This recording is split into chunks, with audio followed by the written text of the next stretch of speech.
नमस्कार प्रेक्षकांनो, लग्नानंतर होईलच प्रेम या मालिकेच्या येणाऱ्या भागामध्ये जबरदस्त असा ट्विस्ट येणार आहे. तर प्रेक्षकांनो, ऐनवेळी दीपकने खोटी साक्ष दिल्यामुळे इथे आता सगळ्यांच्या समोर नंदिनी खोटी ठरलेली असते आणि वसू खरं बोलत होती असं आता सगळ्यांना वाटत असतं. पण इथे मानिनी त्याचबरोबर मिथून, जीवा या सगळ्यांचा नंदिनीवरती पूर्ण विश्वास असतो. त्यामुळे इथे दीपकने खोटी साक्ष दिल्यानंतर नंदिनीला देवाने अजून एक चान्स दिलेला असतो. तर इथे नियतीने नंदिनीला निराश जरी केली असली तरीसुद्धा तिच्यासाठी अजून एक पुरावा हा शाबूत ठेवलेला असतो आणि तो म्हणजे सनीच्या रूपामध्ये. तर प्रेक्षकांनो, जरी इथे दीपकने नंदिनीला तोंडावरती पाडले असले तरीसुद्धा नियतीने सनीची निवड करून ठेवलेली असते आणि सनी हा तोच व्यक्ती आहे ज्याने नंदिनीला इथे दीपकबरोबर किडनॅप केलं होतं. त्यामुळे इथे आता देवदूत बनून सनी स्वतःहून इथे आता नंदिनीची मदत करणार असतो आणि नंदिनी ही खोटं बोलत नव्हती, तर जे काही तिने सांगितलं ते सगळं खरं होतं. नंदिनीला लग्नातून किडनॅप करायला सांगणारी दीपकला ही दुसरी तिसरी कुणी नसून वसू आत्याच होती, हे आता सत्य सनीने सगळ्यांना सांगितलेलं असतं. सनी इथे जरी त्याने चूक केली असली तरीसुद्धा शेवटीला त्याला त्याच्या चुकीचं प्रायश्चित्त झालेलं असतं आणि शेवटच्या क्षणाला का होईना पण त्याने इथे नंदिनीची जणू काही मदतच केलेली असते. त्यानंतर प्रेक्षकांनो, इथे आता काव्याला खूपच जास्त राग आलेला असतो. तिला इथे आता रम्या आणि त्याचबरोबर वसू या दोघींचंही तोंड बघायची तिची अजिबातच इच्छा नसते. तेव्हा प्रेक्षकांनो, इथे काव्याला चक्कर येते जेव्हा इथे रम्या म्हणत असते की नंदिनी, बघितलंस ना, दीपकला तू मॅनेज केलंस, माझ्या आईच्या विरोधात बोलायला सांगितलंस, पण आता 24 तासाच्या आत तू पुरावा काही सादर केलेला नाही आहेस, त्यामुळे आत्ताच्या आता तुला या घरातून जावं लागणार आहे. तेव्हा काव्याला चक्कर येते. जे काही घडतं त्याचा तिला खूप जास्त त्रास होतो आणि त्यानंतर प्रेक्षकांनो, ज्या वेळेला इथे सनी सत्याचा उलगडा करतो तेव्हा मात्र इथे काव्याचं एक रौद्र रूप आपल्याला बघायला मिळतं. नंदिनीला लग्नातून किडनॅप करायला सांगणारी जेव्हा इथे वसू आहे हे काव्याला कळतं, तेव्हा काव्याने इथे वसूची आणि रम्याची चांगलीच हक्कलपट्टी केलेली असते. काव्याने त्या दोघींना बरोबर धडा शिकवलेला असतो. चौघांचं आयुष्य उद्ध्वस्त करण्यामागे वसूचा हात आहे हे जेव्हा इथे काव्याला कळतं तेव्हा काव्याने त्या सगळ्याचा बदला अगदी व्याजासकट वसू आणि रम्या या दोघींकडून घेतलेला असतो. तर प्रेक्षकांनो, येणाऱ्या भागामध्ये कशा पद्धतीने या गोष्टी घडत जातात आणि नंदिनीला कशा पद्धतीने सनीचा पत्ता मिळतो आपण सविस्तरपणे बघूया. प्रेक्षकांनो, आपण बघितलं इथे नंदिनी दीपकला आपल्याबरोबर घेऊन येते आणि ती म्हणते की दीपक, आता सगळ्यांच्या समोर खरं खरं सांग, लग्न मंडपातून मला किडनॅप करायला सांगणारी तुला कोण होते? तुला कोणी सांगितलं होतं मला किडनॅप करायला? वसू आत्या होत्या ना ज्यांनी तुला सांगितलं होतं लग्न मंडपातून मला किडनॅप करायला? तेव्हा विक्रम म्हणतो, हा कोण आहे, याला का घेऊन आलीस तू? तेव्हा नंदिनी म्हणते, बाबा, हा तोच दीपक आहे ज्याने मला लग्न मंडपातून किडनॅप केलं होतं आणि जबरदस्तीने माझ्याबरोबर लग्न करण्याचा प्रयत्न करत होता. हा तोच दीपक आहे. तेव्हा प्रेक्षकांनो, इथे आता विक्रम काका म्हणतात, काय रे दीपक, खरं खरं बोल, माझ्या बहिणीने सांगितलं होतं तुला लग्न मंडपातून नंदिनीला किडनॅप करायला? अगदी प्रामाणिक उत्तर दे. हे बघ, खरं बोललास तर मी काही बोलणार नाही, पण जर खोटं बोललास तर मला अजिबात आवडणार नाही. त्यामुळे जे काही सत्य आहे ते प्लीज सांग. तेव्हा इथे दीपक म्हणत असतो की नंदिनी मॅडम बोलल्या होत्या तसंच बोलू ना? तेव्हा विक्रम काका म्हणतात, म्हणजे? तेव्हा इकडे दीपक म्हणत असतो की हो, मला वसू आत्यांनी सांगितलं होतं नंदिनीला लग्न मंडपातून किडनॅप करायला, त्यांनीच सांगितलं होतं मला. तेव्हा नंदिनी म्हणते, थँक्स दीपक, आज तू खरं बोललास. आतापर्यंत तू खूप चुका केल्यास, खूप चुकीचा वागलास तू आणि त्याची शिक्षासुद्धा तुला मिळाली, पण आज पहिल्यांदा खरं बोलून तू खरंच माझी खूप मोठी मदत केली आहेस. तेव्हा वसू म्हणते, अगं तो तर तुझा प्रियकर आहे ना, तुझ्यावरती प्रेम करायचा ना तो, कशावरून खरं बोलतोय? तुझ्यासाठी खोटंही बोलत असेल, माझ्या विरोधात खोटं बोलायला सांगितलं असशील ना तुझ्या या प्रियकराला. तेव्हा इथे काव्या म्हणते, वसू आत्या, तोंड सांभाळून बोला. जर तुम्ही मोठ्या असून बोलताना भान ठेवलं नाहीत ना तर मग मी लहान असूनसुद्धा बोलताना भान ठेवणार नाही, हे मात्र तुम्ही लक्षात घ्या. माझ्या बहिणीच्याबद्दल बोलताना नीट बोलायचं.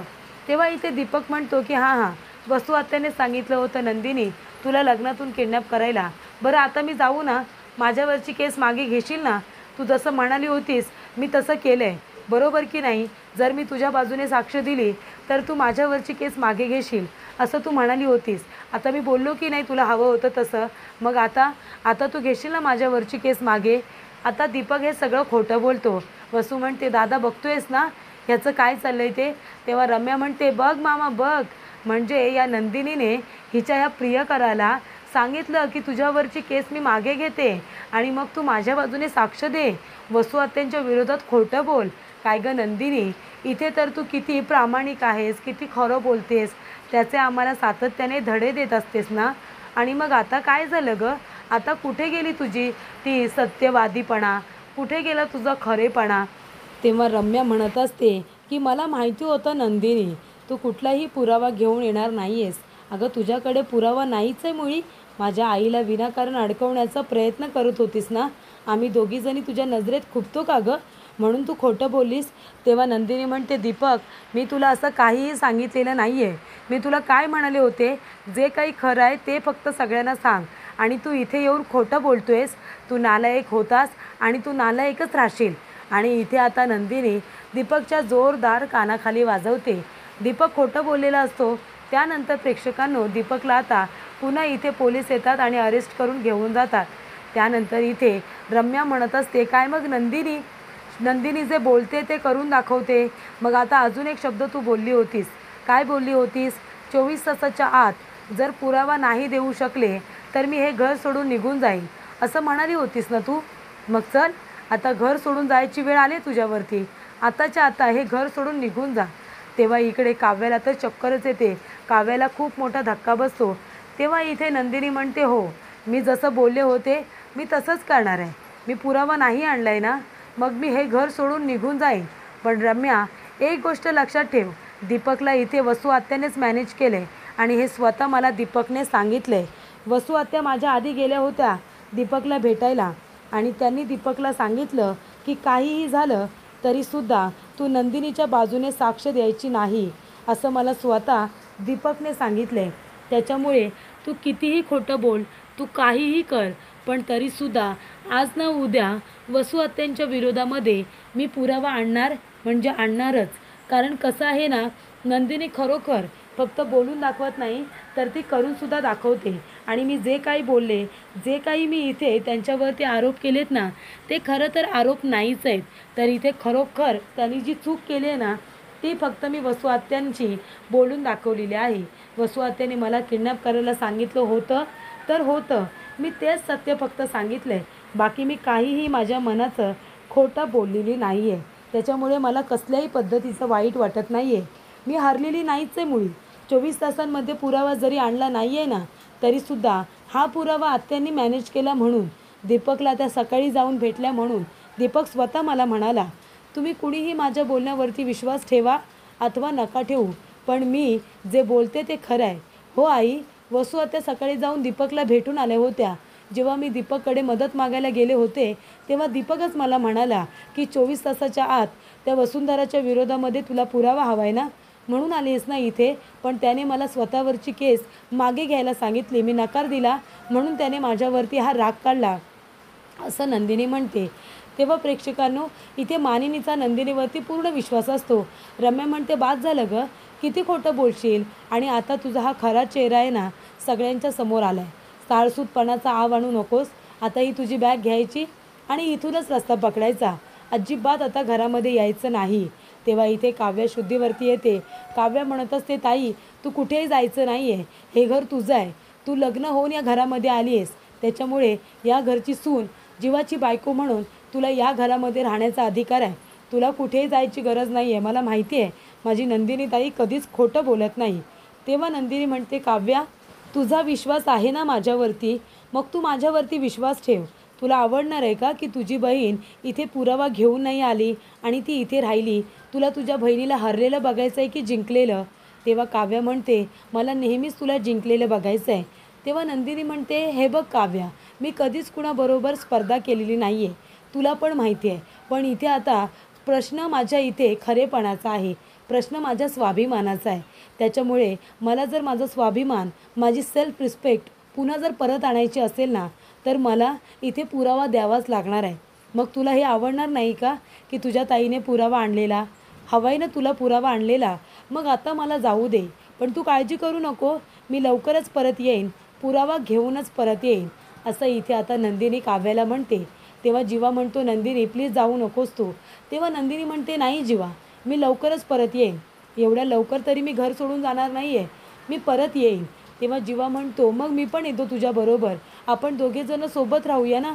तेव्हा नंदिनी म्हणते, त्याची गरज नाही आहे, मी लवकरच पुरावा घेऊन येईन आणि मानाने या घरामध्ये परत येईन. मला असं नाही यायचं आहे, मला माझा पहिल्याचा मान परत हवा आहे. मी कधीच माझ्या इतक्या वर्षांच्या इथे आता करिअरमध्ये, आयुष्यामध्ये मी खोटं बोललेली नाही आहे. आणि पहिल्यांदा माझ्यावरती हा आरोप झाला आहे की मी खोटं बोलले आहे म्हणून. वसुहत्यांच्या विरोधात मी खोटं बोलले आणि मला आता स्वतःला सिद्ध करायचं आहे, त्याच्यामुळे मला जावंच लागेल. तेव्हा प्रेक्षकांनो, इथे आता नंदिनी घर सोडून आपल्या घरी जातेच. त्यानंतर ती आनंद निवासमध्ये जेव्हा दुसऱ्या दिवशी कामाला जाते तेव्हा नंदिनीचं अजिबातच कामामध्ये लक्ष नसतं. तेव्हा इथे नंदिनीचे आईवडीलसुद्धा म्हणत असतात की ती वसुंधरा इतकी नीच असेल असं वाटलं नव्हतं.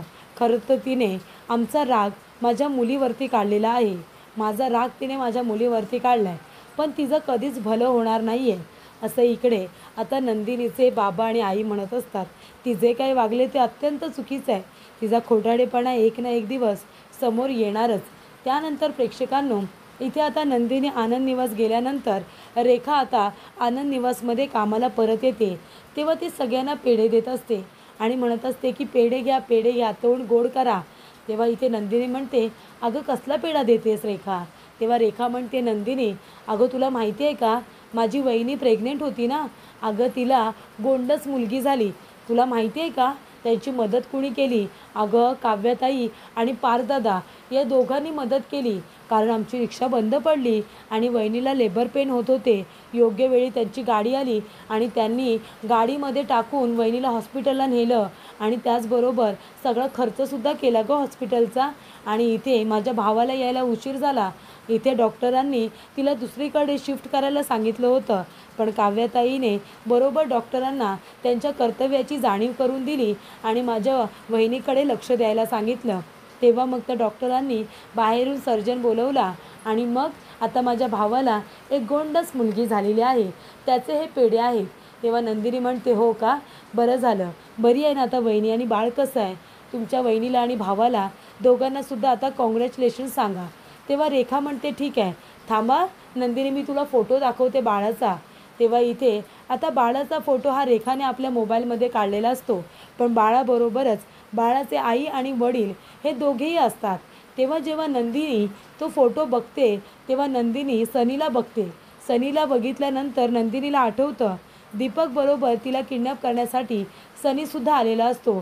तेव्हा नंदिनी म्हणते, अरे वा, म्हणजे दीपकने जरी माझ्या बाजूने साक्ष दिली नसली तरीसुद्धा सनी आहे, सनी माझ्या बाजूने साक्ष देऊ शकतो आणि सनीबद्दल वसुहत्याला काही माहितीसुद्धा नसेल. तेव्हा इथे नंदिनी म्हणत असते की रेखा, मला ना तुझ्या वहिनीच्या घरी जायचं आहे, स्पेशली त्यांचं मला अभिनंदन करायचं आहे, तुझी काही हरकत नसेल तर आपण जाऊया का संध्याकाळी? तेव्हा रेखा म्हणते, हो हो, 2-3 दिवस मी तिथेच आहे ना, आपण जाऊया, संध्याकाळी तिथे जाऊया. तेव्हा इथे नंदिनी आणि रेखा दोघीजणी आता सनीच्या घरी जातात. तेव्हा नंदिनीला बघितल्यानंतर सनीच्या पायाखालची जमीनच सरकते. तेव्हा नंदिनी बाळाला, बाळाच्या आईला आणि सनीला इथे अभिनंदन करते. त्यानंतर सनी तिला घाबरून आता पळून जाणार. तेवढ्यातच नंदिनी म्हणते, एक मिनिट सनी, दादा थांबा ना, कुठेही जाऊ नका, मला थोडं तुमच्याशी बोलायचं आहे. तेव्हा सनी घाबरलेला असतो, त्याला असं वाटतं की नंदिनी आता माझ्या बायकोच्या समोर, माझ्या बहिणीच्या समोर सगळं सत्य सांगते की काय, की कशा पद्धतीने मी तिचं लग्न मोडलं होतं, असं काही माझं नाव तर सांगणार नाही ना. तेव्हा नंदिनी म्हणते, दादा मला थोडं तुमच्याशी बोलायचं आहे, काही हरकत नसेल तर आपण बोलूया का? तेव्हा इकडे लगेचच सनी म्हणतो की हो, बोलूया ना आपण. तेव्हा नंदिनी त्याला बाजूला घेऊन जाते आणि त्याच्याबरोबर आता ती बोलत असते. ती म्हणत असते, हे बघा, तुम्ही जास्त घाबरू नका, नाहीतर तुमच्या बायकोला संशय येईल. मी काही इथे तुमचं घर तोडायला आलेली नाही आहे, तुम्ही जे काही केलं त्याचा तुम्हाला जाबसुद्धा विचारायला आलेली नाही आहे. तुम्ही जे काही केलं ते चुकीचं होतं हे तुम्हाला पण माहिती आहे, कारण म्हणूनच तुमचा चेहरा आता मला दिसतो इतका घाबरलेला. बरोबर ना? त्याची जाणीव आहे ना की तुम्ही किती चुकीचं केलं होतं. तुम्ही एक नाही, तुम्ही 4-4 आयुष्य उद्ध्वस्त केली होती, असं इकडे नंदिनी सनीला म्हणत असते. तेव्हा ती म्हणत असते की मला माहिती आहे दीपकबरोबर तुम्हीसुद्धा मला किडनॅप करायला आला होतात ना. तुमची काहीतरी मजबुरी असेल म्हणून तुम्ही ती चूक केली. पण चूक शेवटीला चूकच होती. कारण तुम्ही एका मुलीचं आयुष्य उद्ध्वस्त करायला निघाला होतात आणि फक्त माझ्या एकटीचं नाही, आमच्या चौघांचं आयुष्य उद्ध्वस्त झालं आणि आमच्या 2 कुटुंबांची खूपच जास्त बदनामीसुद्धा झाली. आमच्या कुटुंबियांना खूप काही ऐकून घ्यावं लागलं तुमच्यामुळे. दीपकला त्याच्या कर्माची शिक्षा मिळाली आहे. दीपक हा जेलमध्ये गेला आहे. पण आता मला अजून एक गोष्ट कळली. दीपकने आणि तुम्ही हे कारस्थान दोघांनीच केलेलं नाही आहे. तर दीपकला लग्न मंडपातून मला किडनॅप करायला सांगणारी व्यक्ती वसुंधरासुद्धा होती. वसू आत्या होत्या, बरोबर ना? तेव्हा इथे सनी म्हणतो हो. तेव्हा इकडे नंदिनी वसूचा फोटो सनीला दाखवते आणि म्हणते की दीपकने यांच्याबरोबर कॉन्टॅक्ट ठेवला होता ना, या वसू आत्या आहेत. यांनीच तुम्हाला बोलावलं होतं ना मला किडनॅप करायला. तेव्हा सनी म्हणतो अगदी बरोबर, यांनीच आम्हाला तुमच्या मामाच्या गावी बोलवलं होतं तुम्हाला लग्न मंडपातून किडनॅप करण्यासाठी. आणि त्यांचा प्लॅन होता की तुमचं लग्न दीपकबरोबर होईल आणि त्यांच्या मुलीचं लग्न तुमच्या होणाऱ्या नवऱ्याबरोबर म्हणजे पार्थबरोबर होईल. तेव्हा नंदिनी म्हणते की ते आता माझे मिस्टर नाही आहेत. माझं लग्न त्यांच्या छोट्या भावाबरोबर झालं आहे, जीवांबरोबर. मी आता त्यांची बायको आहे आणि त्याचबरोबर माझ्या बहिणीचं काव्याचं लग्न त्यांच्याबरोबर झालं आहे. ते आता ठीक आहे, आम्ही आमच्या आयुष्यामध्ये आता सुरळीत आहोत. त्याचं काहीही मला बोलायचं नाही आहे. मला फक्त आता तुम्हाला एक जाणीव करून द्यायचे. तेव्हा तुम्ही माझं आयुष्य उद्ध्वस्त केलंतच, पण आता त्याबद्दल मी इथे बोलायला नाही आली. आता मला गरज आहे म्हणून मी इथे आली. तुम्ही तेव्हा जे काही केलंत ते मी विसरून जाते, पण तुम्हाला माझ्याबरोबर माझ्या घरी यावं लागेल. आणि तुम्हाला फक्त एक गोष्ट सांगायची आहे की दीपकबरोबर म्हणजे वसू आत्यासुद्धा सामील होत्या. वसू आत्यानेच दीपकला मला लग्न मंडपातून किडनॅप करायला सांगितलं होतं. एवढंच येऊन तुम्हाला माझ्या घरी बोलायचं आहे. सनी घाबरतो. सनी म्हणतो पण ताई, तुमच्या घरच्या लोकांनी मला मारलं तर? तेव्हा नंदिनी म्हणते मी शब्द देते, मी हवं तर तुमच्या मुलीची शपथ घेते. मी अजिबात तुम्हाला कुणालाही बोट लावू देणार नाही. माझ्या घरातली एकही व्यक्ती तुम्हाला बोट लावणार नाही, ही जबाबदारी माझी. तुम्ही जर माझी मदत केलीत ना दादा, आधी तुम्ही चुकीचे वागलात ना, पण आता हे सगळं माझ्या स्वाभिमानावरती येऊन ठेपले. मला आत्ताच कळले की वसू आत्यासुद्धा या सगळ्यामध्ये सामील होत्या. आणि जेव्हा ही गोष्ट मी सगळ्यांना सांगितली तेव्हा वसू आत्याने मलाच खोट्यात काढलेलं आहे. त्यामुळे आता जर तुम्ही माझ्याबरोबर आलात आणि सगळ्यांसमोर फक्त एवढं सांगितलंत ना की दीपक जे काही बोलला ते खोटं होतं, वसू आत्या होत्या ज्यांनी दीपकला हे सगळं करायला सांगितलं होतं, एवढं जरी बोललात ना तेवढंच पुरेसं आहे. प्लीज दादा, तुमच्या बहिणीची एवढी तरी मदत करा. तेव्हा सनी म्हणतो ताई प्लीज, तुम्ही प्लीज बोलू नका. तुम्ही मला आता बहीण बोललात ना, तुम्ही माझी बहीण आहात ना, मी तुमच्यासाठी जरूर करेन. आणि मी जे काही केलं दीपकबरोबर खरंच त्यासाठी मी तुमची माफी मागतो. माझं खरंच चुकलं. तुमच्या बहिणीने आणि त्यांच्या मिस्टरांनी पार्थने आमची खूप मदत केली. माझ्या बायकोचा, माझ्या मुलीचा जीव वाचवला. त्यांच्यामुळे माझी बायको आणि मुलगी दोघीजणी सुखरूप आहेत. त्याच्यामुळे मी जी काही चूक केले, जे काही मी पाप केले त्याची आता मला जर इथे प्रायश्चित्त करण्याची संधी दिली असेल देवाने, तर मी नक्की प्रायश्चित्त करेन. मी येईन तुमच्या घरी तुमच्याबरोबर आणि मी वसुंधराच्या विरोधामध्ये साक्ष देईन. तेव्हा इथे नंदिनी म्हणते ठीक आहे दादा, चला माझ्याबरोबर. तेव्हा इथे आता नंदिनी म्हणत असते की तुम्ही कुठे कामाला आहात? तेव्हा सनी म्हणतो की मिळेल ते छोटं मोठं काम करतो. तेव्हा नंदिनी म्हणते काळजी करू नका, तुम्हाला मी सुधारण्याची संधी देते.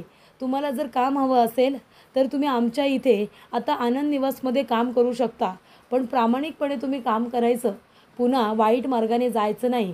तेव्हा सनी म्हणतो ताई माफ करा, जे काही घडलं परिस्थितीमुळे घडलं होतं, पण आता मी पुन्हा तसं करणार नाही. तेव्हा नंदिनी सनीला आपल्याबरोबर घेते आणि घरी येते. तेव्हा प्रेक्षकांनो, इथे आता वसुंधरा आनंदात असते, रम्या आनंदात असते की चला नंदिनी घरातून निघून गेली. पण नंदिनी सनीला घेऊन येते आणि सगळ्यांना आता गोळा करते. नंदिनी जीवाला फोन करते आणि म्हणते सगळ्यांना घेऊन आता खाली या. तेव्हा विक्रम काका, मानिनी, वसू, रम्या सगळेजण आलेले असतात. आणि जेव्हा इथे वसू सनीला बघते तेव्हा वसूच्या पायाखालची जमीनच सरकते. तेव्हा इथे आता नंदिनी म्हणत असते की हा आहे सनी. सनी म्हणजे कोण? दीपकबरोबर मला किडनॅप करायला आला होता तो व्यक्ती. आणि हा सनी दुसरा तिसरा कोणी नाही आहे. माझ्या आनंद निवासमध्ये रेखा म्हणून एक काम करते मुलगी, तिचा हा भाऊ आहे. काव्य आणि पार्थने यांच्याच बायकोला मदत केली होती. तेव्हा इथे आता नंदिनी म्हणते, बोला, जे काय सनी माहिती आहे तेवढं सांगा. तेव्हा प्रेक्षकांनो, इथे आता सनी म्हणत असतो की मला माफ करा, पहिले तर मी तुमच्या सगळ्यांची माफी मागतो. पण नंदिनीताई बोलतायत ते अगदी बरोबर आहे. दीपक बरोबर मी त्यांना किडनॅप करण्यासाठी आलो होतो, पण दीपकला बोलवणारी व्यक्ती या वसुंधरा आत्याच होत्या. वसुंधरा यांनी दीपकला फोन केला होता आणि सांगितलं होतं की तुला हवे तेवढे पैसे देईन, नंदिनीला लग्न मंडपातून किडनॅप करायचं आणि तिच्याबरोबर बळजबरीने लग्न करायचं आणि त्याचे मी तुला पैसेसुद्धा देईन. त्यांनीच आम्हाला नाशिकचा ॲड्रेस पाठवला होता, नंदिनीताई यांच्या मामाच्या गावचा. आणि त्यानंतरला इथे आता वसुंधरा आत्यांना त्यांच्या मुलीचं लग्न, रम्याचं लग्न पार्थबरोबर लावून द्यायचं होतं. म्हणूनच त्यांनी नंदिनीला लग्न मंडपातून किडनॅप करायला सांगितलं होतं, अशी साक्षात सनीने सगळ्या देशमुखांच्या समोर दिलेली असते. त्यामुळे सत्य समोर आलेलं असतं आणि इथे वसुंधरा खोटारडी आहे ती पुन्हा एकदा तोंडावरती पडलेली असते. तेव्हा इथे घरामध्ये आता मानिनी, त्याचबरोबर विक्रम काका, मिथुन काका सगळ्यांना कळतं की नंदिनी खरं बोलत होती आणि त्यामुळे इथे पिहूसुद्धा खरंच बोलत होती. पण इथे वसूने पिहूला घाबरवलं होतं. या सत्याचा उलगडासुद्धा पिहू सगळ्यांसमोर करते. त्यामुळे इथे विक्रम काका आणि मानिनी आता वसूला वाटेल तसं बोलतात. काव्य तर इथे रम्या आणि वसूची चांगलीच आता घरातून बाहेर हक्कलपट्टी करते.